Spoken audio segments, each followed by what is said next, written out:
Hello, folks. I'm here at Colorado Christian University. I'm Jack Jones here with Coach Simmons today. How you doing? Doing well. Thank you for having me. Of course, I got a couple questions here for you today. I'd just like to know your thoughts on the new transfers. We got Noah Khan and Jalen Williams. Yeah, they're doing really well. Always takes a little bit of time for transfers to acclimate themselves, but those guys are fitting in well. Good culture guys, and we're hoping that throughout the Thanksgiving weekend and then into RMAC, they start to shape up a little bit and start to feel like they're a little bit more home than what they've been in the last few games. And going off of the new faces, you got a couple new freshmen, Morrow and Bryce. Yes, Mara and Bryce, funny guys, so they're good to have around. Very spirited young guys, and Mara's been playing well. Bryce is a red shirt for us, so he won't get to play this season, but all signs are pointing to good things for both those guys as they develop.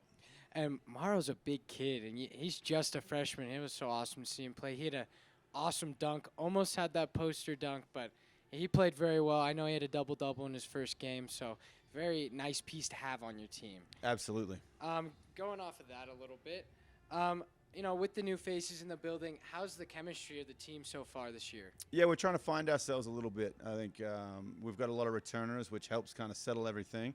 But some of our new faces are playing pretty big roles at the moment with the absence of DJ McDonald's is sick this weekend, and then Isaiah Alonso is absent from the team with some personal stuff going on. So without two seniors, you're asking some young guys to fill some pretty big shoes. Mara's done a nice job of stepping in there and supporting, and then Noah's done an equally nice job of playing his role. Yeah, and he was really big on the team chemistry. He loves hanging out with all the guys, so it was really nice to talk to him earlier. I'd like to know what you think about the RMAC this season, how you guys will shape up, who your toughest competitor might be.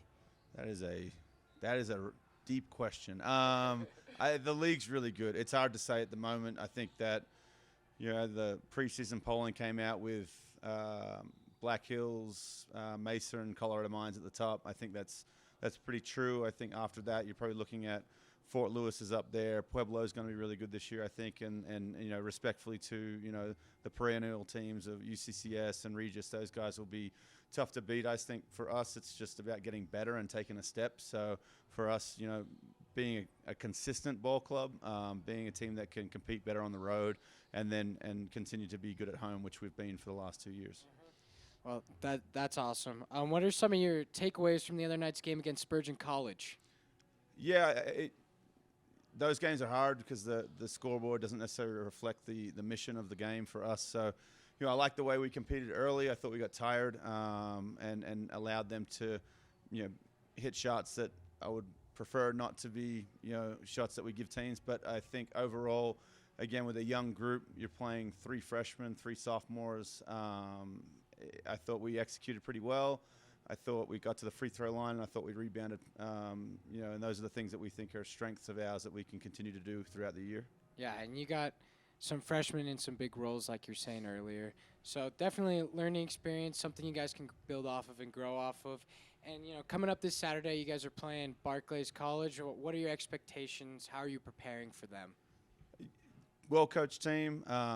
They're road warriors at the moment, so they're moving around a lot. So it's always hard to tell what team you'll get, whether they're tired or whether they're ready to play. But I think for us, it's just getting better at us. So implementing a new system this year, very different to last year, where you've got a little bit more free flowing. This year's a bit more structured. So guys are fitting into roles. The mission of Saturday is just continue to get better in the areas that we think are important. We're turning the ball over too much, so we want to take care of it better on Saturday night, and then continue to get to the free throw line, continue to rebound the ball, and build our defense into something that can compete, come RMAC.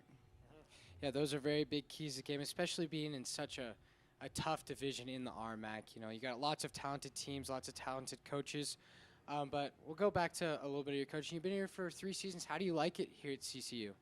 Well, it's not cold. It's great. No, CCU's been great. I work with great people. I've been really fortunate to be in this situation.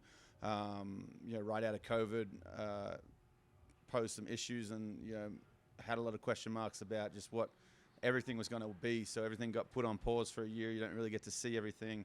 as it is now. So, going through that, getting to hear, love the community, love what the school is doing in terms of, increasing enrollment and being consistent with just the standard that we set here at CCU as far as academics and then excellence all around. So, our family, my family has loved it. Our extended family, basketball families fitting in really well, and really fortunate to be part of such a strong, tight-knit community. Yeah.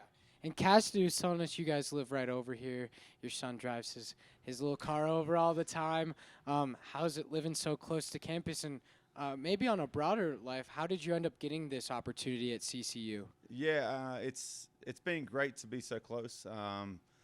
It's walking distance, so 5-minute walk, and then you're here, and it gives me more time at home with my family and more flexibility for my day because I don't have to commute. How I got here, how I get anywhere is a little bit of a mystery from the standpoint that I kind of end up in funny places. I started in Missouri, via California, Louisiana, Philadelphia, New Zealand.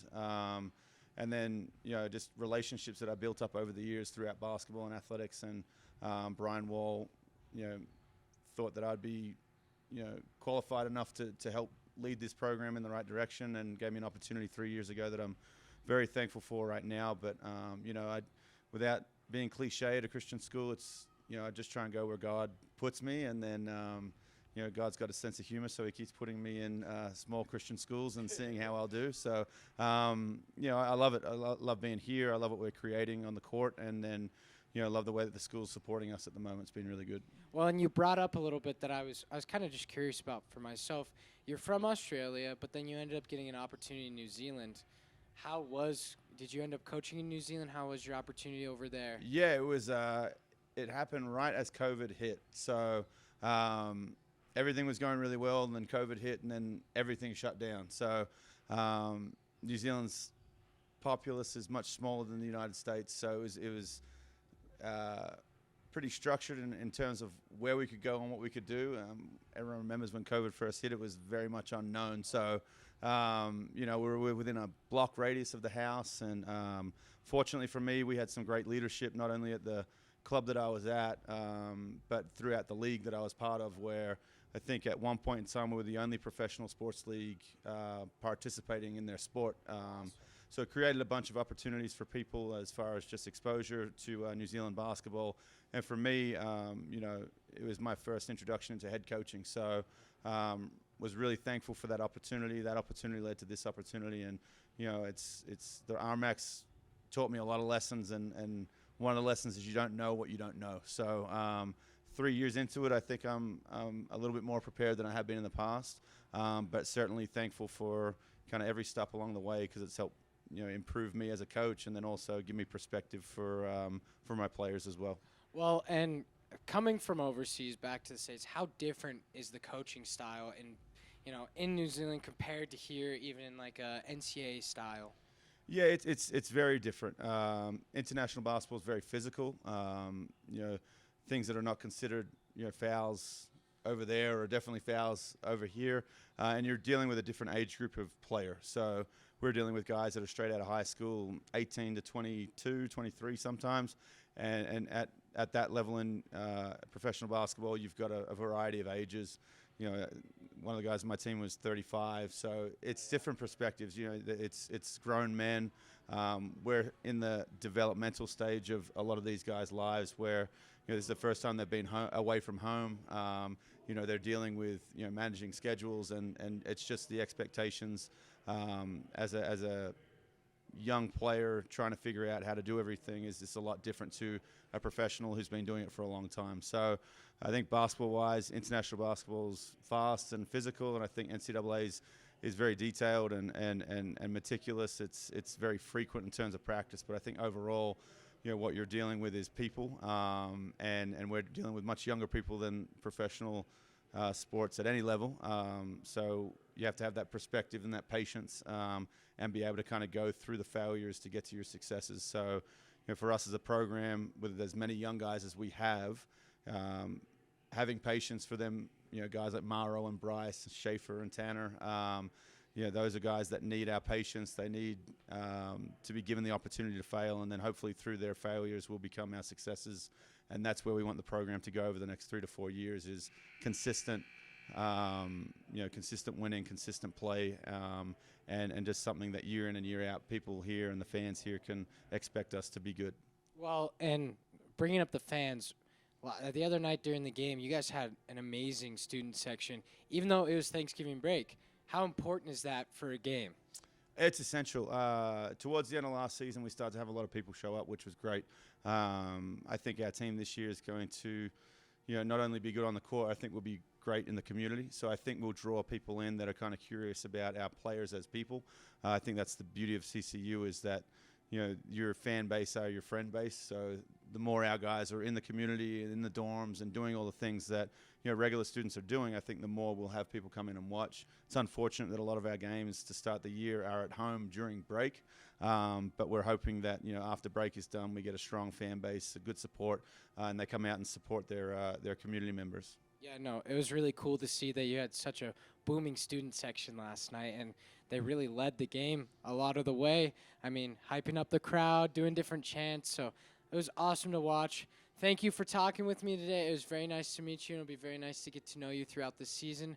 We wish you the best of luck this weekend against Barkley and the best of luck in the RMAX this season. So thank you very much, Coach. Appreciate your time. Thank you. Of course, appreciate your time.